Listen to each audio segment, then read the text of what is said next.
arresting you. You're engaging in prayer, which is the offence. Once the thought police seemed an invention of science fiction, it is now a reality. Censorship is real, and censorship works. This week, we examine an international groundswell of censorship by our own governments and the fight of one man not to be silenced. Is there anything you see ordinary people can do when they're faced with the same kind of thing? But I'm thrilled to be back in beautiful Arizona. It's good to be back in Arizona. Arizona is a battleground state in the upcoming election, and part of that battle is over the election process itself. People come from out of town all the time and they try to tell us everything's fine in Arizona, but they weren't here voting on Election Day. We take a look at the history and the hopes for the November vote. Christian nationalism is not Christianity. It is an organized quest for power. In this hyper-polarized political year, there seem to be no stops in the efforts to divide Americans.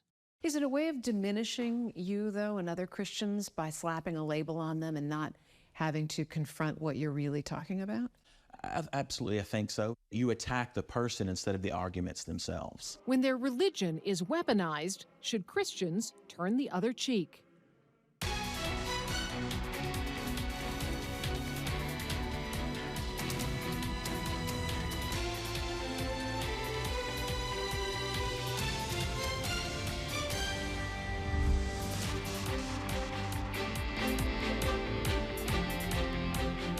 Welcome to Full Measure. I'm Sharyl Attkisson.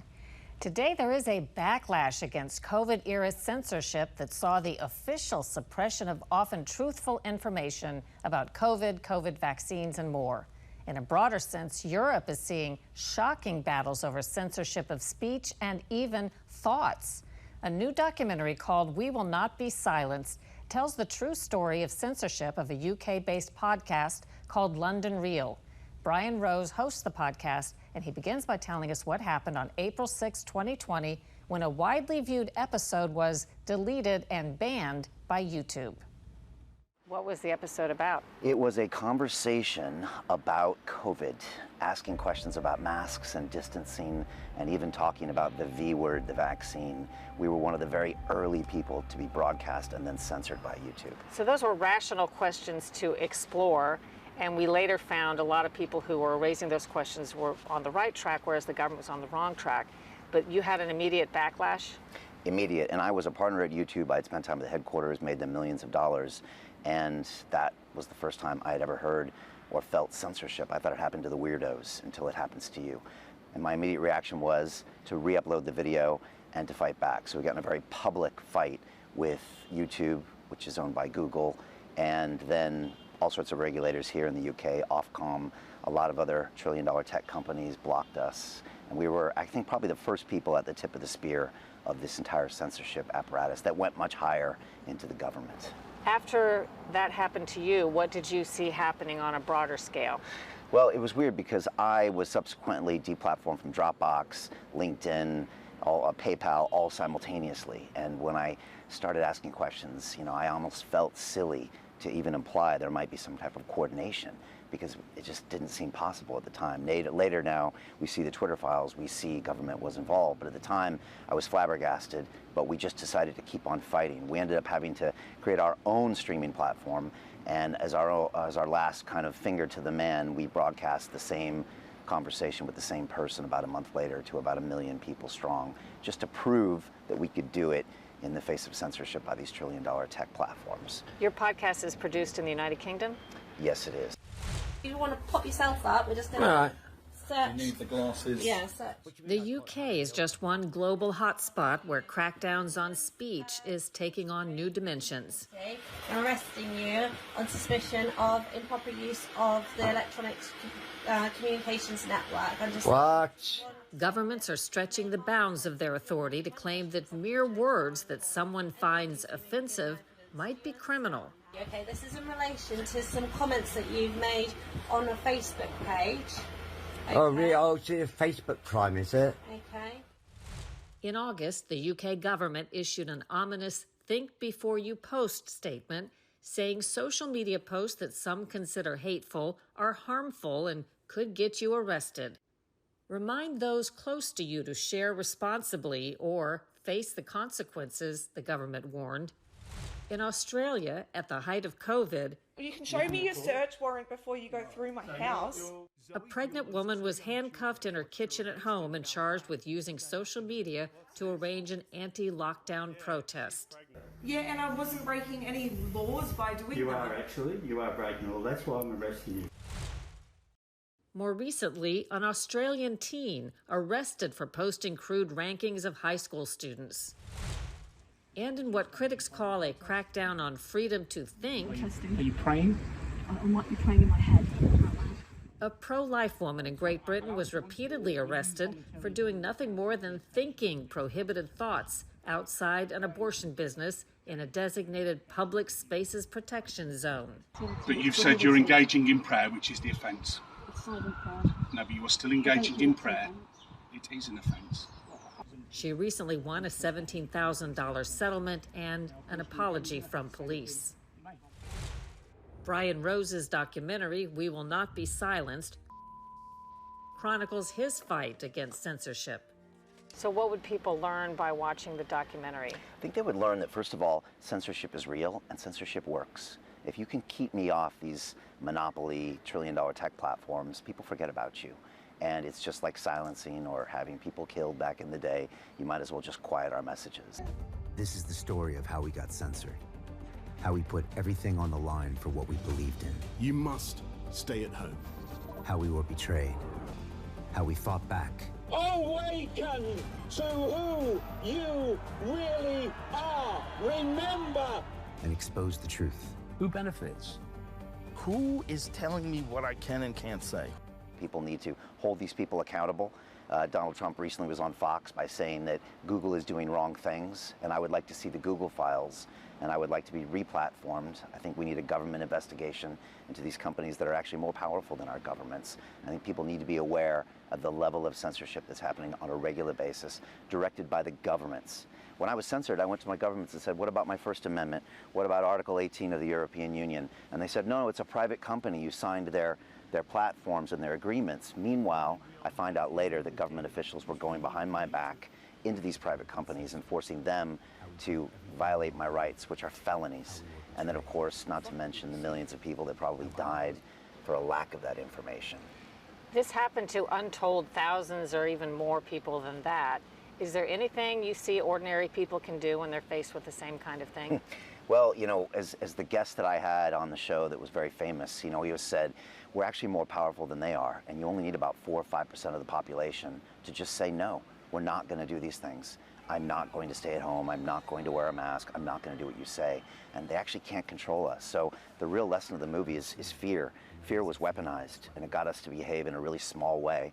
And I don't know about you, but I saw really intelligent people during that lockdown make terrible decisions. And that fear, it made them so helpless. And I think we need to recognize it's a tool that can be used at any point in time to make us stop using our brains and make us play really small. And it's weaponized in many, many ways right now. And so that's one of the other things just to be aware of. Also, there's a lot of other platforms right now to share ideas, but still most people get their news from the big tech companies. Google search, YouTube, even the TikToks and the Instagram. And if they're banning things, most people are too busy in their lives. They're in their economic prisons, and they can't really do the research to really think big. And so I just want people to be aware of these things and maybe to get the government to be held accountable. Rose's documentary, We Will Not Be Silenced, can be seen on X, formerly Twitter, at the London Real TV account. When we come back, voter fraud claims rising like a phoenix in Arizona.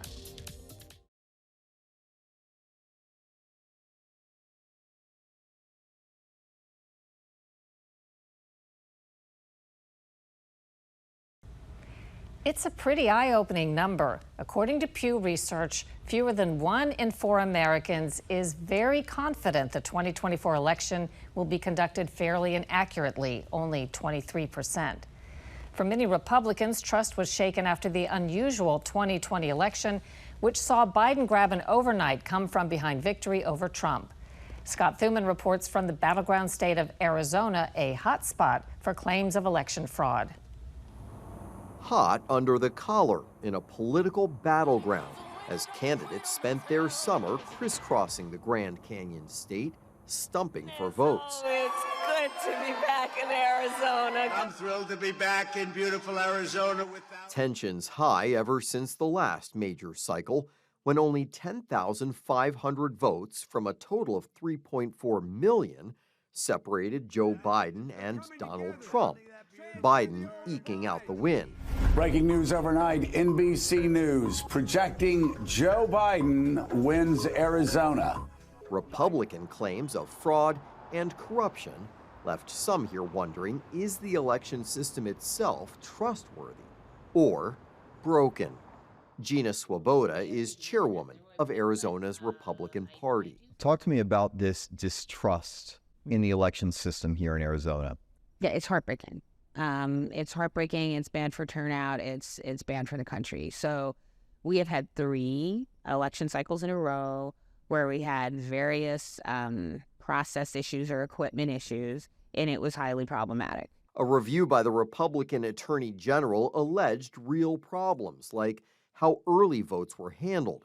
But Democrats and even some Republican administrators said that review was full of falsehoods. While election audits confirmed Biden's victory, voters we met still have their doubts about the system. Do you feel confident when you cast your ballot that it's counted properly and the winner really is the winner? I feel like it's pretty hard to tell right now, but we want to stay hopeful. I don't think our votes count. Just based off last election, you're supposed to fill it in with a pencil, but they gave us Sharpies. And so based off that, I don't think it even counted last election. So no, I don't think it counts. As we previously reported on Full Measure, Arizona had its share of 2020 drama. A former Democratic mayor and school board member was caught on camera illegally collecting ballots in the town of San Luis and served a month in jail. And in Scottsdale, a registered Republican received 2 years probation for voting her dead mother's ballot. Hopes that the midterm elections of 2022 would go smoothly turned to dust amid widespread problems with voting machines in Maricopa County, home to 6 in 10 Arizona voters. Republicans went to court to keep the polls open later, but they were turned down. Republican gubernatorial candidate Kari Lake had been leading in the polls up to Election Day. We had a big day today, and don't let those cheaters and crooks think anything different. But in a surprise, she lost to Democrat Katie Hobbs. Lake sued over the result, but lost that too. Is there anything that you personally regret? I wish I would have known that, on election day, they were going to roll out equipment that didn't work. But I don't know how I would have prepared for that as a candidate. The former news anchor is now running for Arizona's open Senate seat. People come from out of town all the time and they try to tell us everything's fine in Arizona, but they weren't here voting on election day. And so all we want is a fair system where the laws are followed. That's what we're fighting for. And then we live with the results. But if the laws aren't followed, we got a problem. Mike Noble runs his own polling company in Phoenix, and he's studied voter confidence. It's interesting is that overall, the majority of the electorate among Arizona voters, based on our polling, shows that Arizonans are confident in our elections. However, you notice that there is a group or a segment of the voter demographics that isn't, which happens to be more on the Republican side of the aisle and typically more ideologically conservative. There's probably about almost half of Republicans or a little bit more are not confident in the elections. In an effort to build up public confidence in the electoral system, the local recorder's office, led by a Republican, has made changes, like locking mail ballots in cages. This is the server where all the results are held. Providing tours in person and online, and paying for 24/7 cameras so anyone can monitor the process in the tabulation center. They hope if people can see what's happening, they'll trust it. GOP Party Chair Swoboda believes the key to a fair election is close monitoring. She's hoping to recruit more than 7,000 people to monitor the polls this year. We call them observers in Arizona. My goal is that we're going to have our people, they're going to sit, they're going to observe, we're going to win this election. Win or lose, here in Arizona, this election will be watched more closely than ever before. For Full Measure, I'm Scott Thuman in Phoenix. By the way, Pew says Democrats are 30 percentage points more likely than Republicans to express confidence that the presidential election will be fair. Ahead on Full Measure, when politics and religion mix for political gain.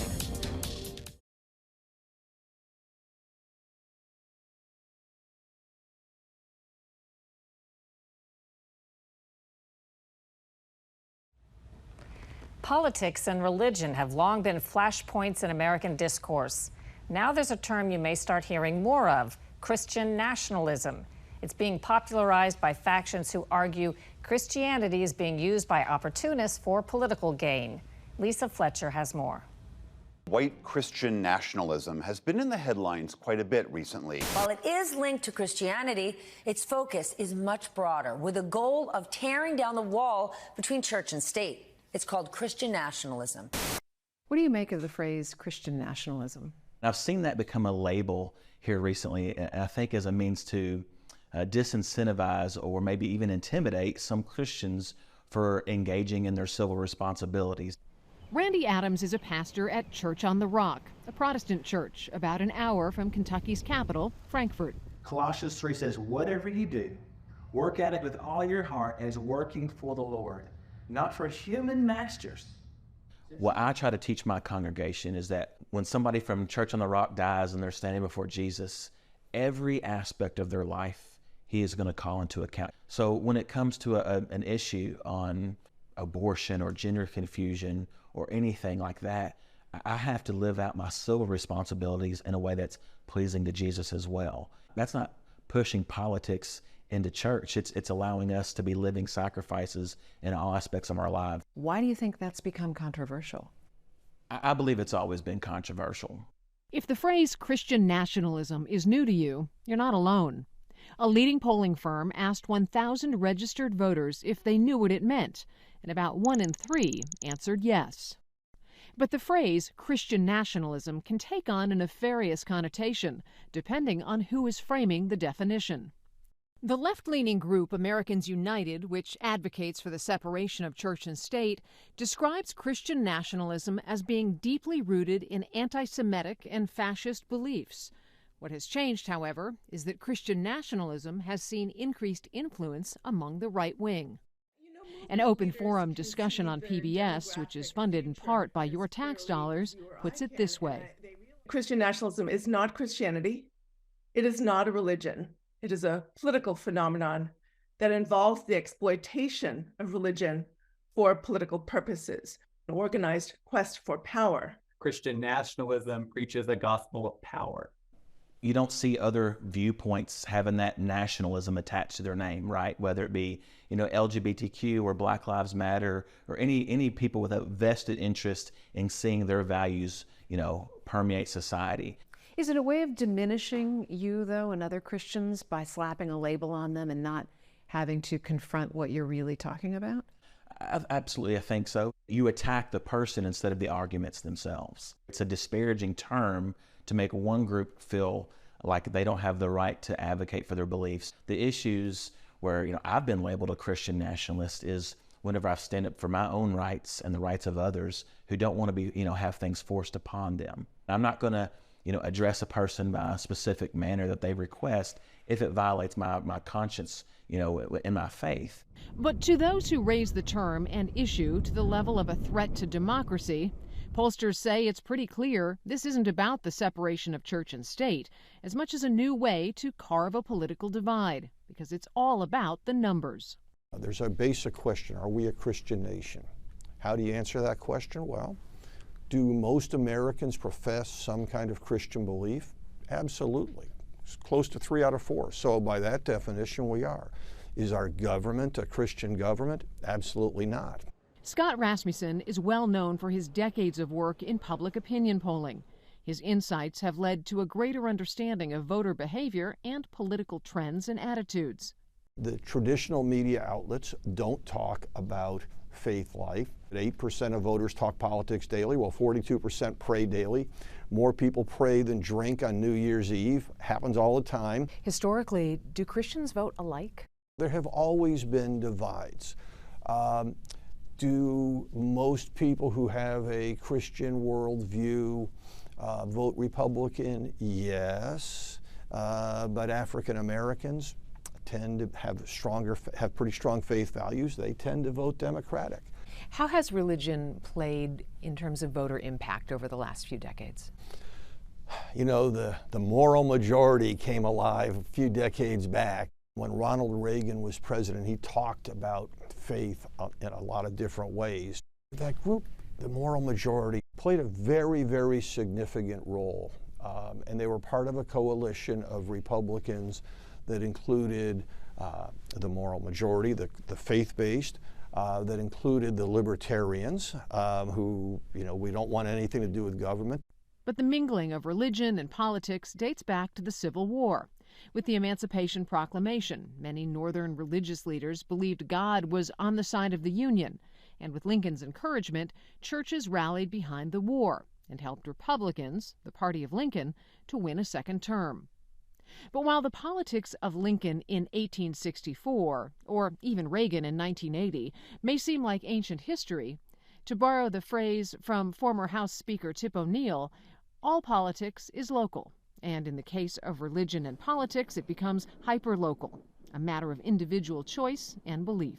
Should we still hold the Christian base as the foundation for American principles? Well, I think you can't change history, right? And so it's important to acknowledge the people that came here and the Christian values that established our country. Our Constitution doesn't lay out freedom from religion, it's freedom of religion. One night the Lord spoke to Paul in a vision. Do not be afraid. Keep on speaking. In Frankfort, Kentucky, I'm Lisa Fletcher for Full Measure. Left-leaning groups are funding nonprofits and publicity efforts such as Public Religion Research Institute to drive the conversation, claiming that Donald Trump is promoting Christian nationalism. After a break, what's ahead next week on Full Measure?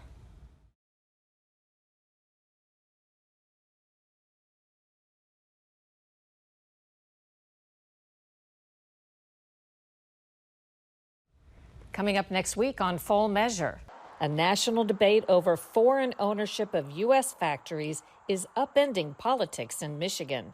We have many credible, very credible sources who say that the Chinese government is a threat to our existence. Both sides in the question of jobs versus national security next week on Full Measure. That's all for this week. Be sure to check out my new bestseller, Follow the Science: How Big Pharma Misleads, Obscures, and Prevails. Until next time, we'll be searching for more stories that hold powers accountable. Thanks for watching. I'm Sharyl Attkisson.